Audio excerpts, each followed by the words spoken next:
अस्सलामुअलैकुम, hello friends. दोस्तों, आज हम इस वीडियो में बात करने वाले हैं आप लोगों के किए हुए कुछ कमेंट्सों के बारे में। चलो तो फिर करते हैं वीडियो को शुरू। जैसे कि हमारे एक दोस्त ने पूछा था कि सवाल खैर का मतलब क्या होता है। ये लोग बोलते हैं सवाल खैर। सवाल खैर क्या होता है दोस्तों?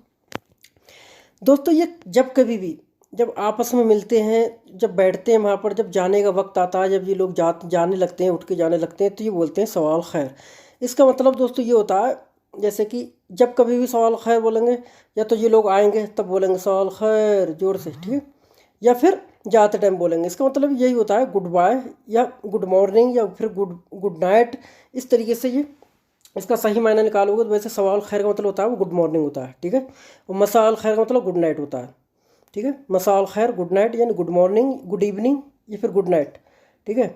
मसाल खैर का मतलब, और सवाल खैर का मतलब होता है गुड मॉर्निंग। लेकिन ये जाने बाद सवाल खैर बोलते हैं, जाने बाद, ठीक है। एक तरीका होता है इनका बोलने का। इसे आप भी बोल सकते हो, जैसे अब आप जाने का वक्त हो तो मसाल खैर या मसाल खैर कुछ भी बोल सकते हो, ठीक है, चल जाएगा। या सुबह का वक्त हो तो बोल सकते हो सवाल खैर, ठीक है। तो ये गुड मॉर्निंग कहने का मतलब होता है। और ये जाने जब बैठ के जब जाते हैं, कहीं मजलिस लगी होती है, उठ के जाते हैं, तब भी ये सवाल खैर बोल के जाते हैं, ठीक है। क्या कर रहे हो, वाट आर यू डूइंग, ठीक है, वाट आर यू डूइंग। तो ये बोलेंगे ऐश सौवी, या बोलेंगे उश सौवी। उशो का मतलब भी क्या होता है, ऐश का मतलब भी क्या होता है, ठीक है।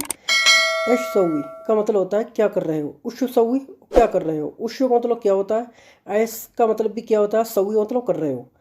सवी का मतलब करना भी होता है, कर रहे हो मतलब करने में जितने भी होता है सवी का इस्तेमाल करते हैं ये खारजी लोगों से, ठीक है।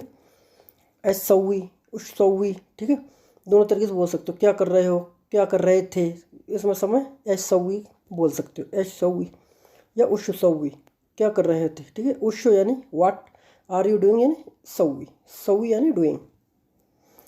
तो कह रहे हैं कम बिदमी, कम माने आओ, बिद माने मेरे साथ, बिदमी यानी मेरे साथ, कम बिदमी यानी मेरे साथ आओ। तो बोलोगे ताल अंत मई। मई का मतलब होता है, थोड़ा मई करके बोलना, माई करके नहीं बोलना। मैंने यहाँ पे लिख दिया है, जैसे मैं बोल रहा हूँ ऐसे बोलना है। मई, मई का मतलब होता है मेरे साथ, ठीक है, मई। ताल का मतलब आ जाओ। बिद का मतलब होता है मई। बिदमी का मतलब होता है मई, ठीक है। मा का मतलब बिद होता है, और ई जब लग जाती है लास्ट में तो खुद की तरफ इशारा होता है, जैसे मई यानी मेरे साथ, ठीक है, मई यानी मेरे साथ। तो ताल का मतलब आ जाओ यानी कम, ताल यानी कम, बिदमी यानी मई, मई, ठीक है, बिदमी, कम बिदमी यानी ताल बिद, ताल मई, ठीक है। अंत ताल मई यानी तुम मेरे साथ आओ। मैं आपके साथ जाऊंगा, मैं आपके साथ जाऊंगा, मैं आपके साथ जाऊंगा। आई विल गो। यहाँ पर गिव लिख गया है दोस्तों, यहाँ पर क्या नाम गो कर देता हूँ मैं यहाँ पर काट कर, ठीक है। आई विल गो विद यू, अब ठीक है, ठीक है। आई will go with you, I will go with you, मैं आपके साथ जाऊंगा। आई विल गो विद यू। तो बोलोगे है ना वरोह, ठीक है। यहाँ पर रोह नहीं बोलोगे, रोह नहीं बोलोगे, यहाँ पे बा लगाओगे। बा का मतलब जब कहीं लग जाता है बा या सा, तो उसका मतलब बिल होता है, या तो मतलब जाऊंगा, खाऊंगा, पीऊंगा। जब कहीं भी लास्ट में गा करके आता है तो वहाँ पर या तो बा लग जाता है या फिर सीन लग जाती है, सा लग जाता है, ठीक है।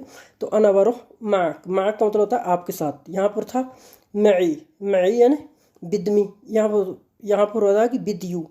तो मई का मतलब होता है मेरे साथ, और मैक का मतलब होता है आपके साथ, ठीक है। जब कहीं आपके साथ लगाओगे तो वहाँ मैक बोलोगे, ठीक है। आपके साथ जहाँ कहीं होगा उसे मैक बोलोगे, जहाँ कहीं भी आपके साथ बोलोगे तो मैक बोलोगे। तो अना का मतलब मैं, ठीक है। बरोह यानी विल गो जाऊँगा, मैक विद यू यानी मैक। I will go with you, अना बरोह मैक, अना बरोह मैक, अना बरोह मैक यानी मैं आपके साथ जाऊँगा। तो दोस्तों, ये थे कुछ आप लोगों के दोस्तों किए हुए कमेंट्स। तो आई होप गाइस दोस्तों वीडियो आपको पसंद आई होगी। अगर दोस्तों वीडियो आपको पसंद आई, वीडियो को लाइक कर दें, चैनल को सब्सक्राइब कर लें। चलो तो फिर मिलेंगे नेक्स्ट वीडियो के साथ, तब तक के लिए खुदा हाफिज़, बाय बाय।